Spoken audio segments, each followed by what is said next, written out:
Assalamualaikum warahmatullahi wabarakatuh. Perkenalkan, nama saya Nursina Janati dari PGMI 5B. Baiklah, di sini saya akan membahas tentang pendekatan pengembangan kurikulum. Yang pertama, pengertian pendekatan pengembangan kurikulum. Pendekatan adalah cara kerja dengan menerapkan strategi dan metode yang tepat untuk mengikuti langkah-langkah dalam pengembangan kurikulum yang secara sistematis agar memperoleh kurikulum yang lebih baik.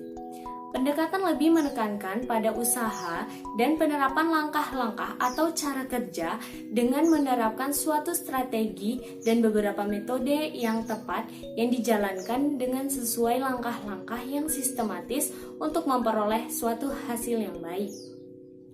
Pengembangan kurikulum adalah sebuah proses yang merencanakan menghasilkan suatu alat yang lebih baik dengan didasarkan pada penelitian terhadap kurikulum yang tidak berlaku, sehingga dapat memberikan kondisi kegiatan belajar mengajar yang lebih baik.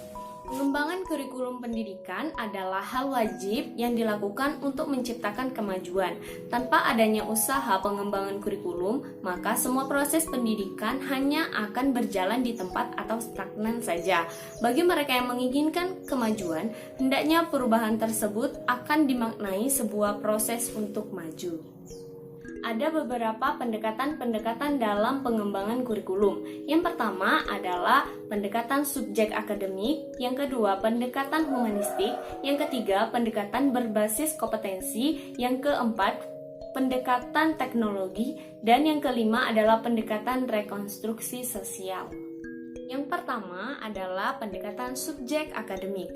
Pendekatan ini merupakan pendekatan tertua sejak sekolah yang pertama berdiri. Kurikulum yang disajikan dalam bagian-bagian ini adalah ilmu pengetahuan, mata pelajaran yang diintegrasikan. Ciri-ciri ini berhubungan dengan yang dimaksud, metode, organisasi, dan evaluasi. Pendekatan subjek akademis dalam menyusun kurikulum atau program pendidikan didasarkan pada sistematisasi disiplin ilmu masing-masing. Pengembangan kurikulum subjek akademis ini dilakukan dengan cara menetapkan terlebih dahulu mata pelajaran apa yang harus dipelajari oleh siswa dan yang perlu diperhatikan untuk mempersiapkan pengembangan disiplin ilmu tersebut. Prioritas pendekatan ini adalah mengutamakan sifat perencanaan program dan juga mengutamakan penguasaan bahan dan proses dalam disiplin ilmu tertentu.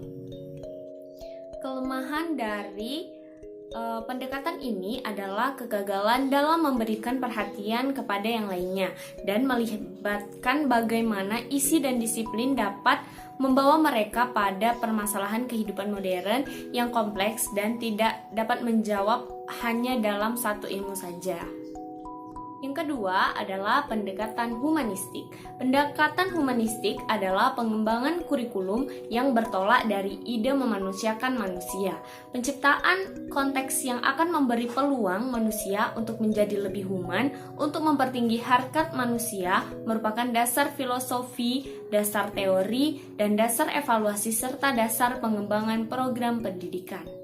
Pada pendekatan humanistik berpusat pada siswa, jadi student center, dan mengutamakan perkembangan afektif siswa sebagai persyaratan dan sebagai bagian integral dari sebuah proses belajar.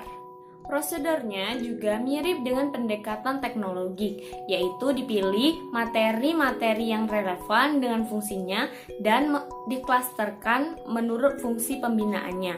Bedanya adalah kriteria relevan bukan berlandaskan fungsi kerja atau tugas kerja, melainkan berlandaskan idealisme kepribadian yang ingin dijangkau oleh lembaga. Perbedaan lain bahwa fungsi pembinaannya bukan ke pembinaan kompetensi kerja, namun pada pembinaan kepribadian.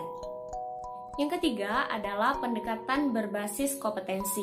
Kurikulum berbasis kompetensi atau KBK dapat diartikan sebagai suatu kurikulum yang menekankan pada pengembangan kemampuan melakukan kompetensi tugas-tugas dengan standar performasi tertentu, sehingga hasilnya dapat dirasakan oleh peserta didik berupa penguasaan terhadap seperangkat kompetensi tertentu.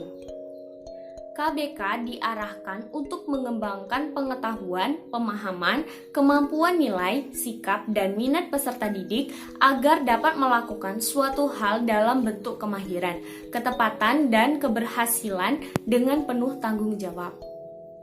KBK memfokuskan pada perolehan kompetensi-kompetensi tertentu oleh peserta didik. Oleh karena itu, kurikulum ini mencakup sejumlah kompetensi dan seperangkat tujuan pembelajaran yang dinyatakan sedemikian rupa, sehingga pencapaiannya pun dapat dinikmati dalam bentuk perilaku atau keterampilan peserta didik.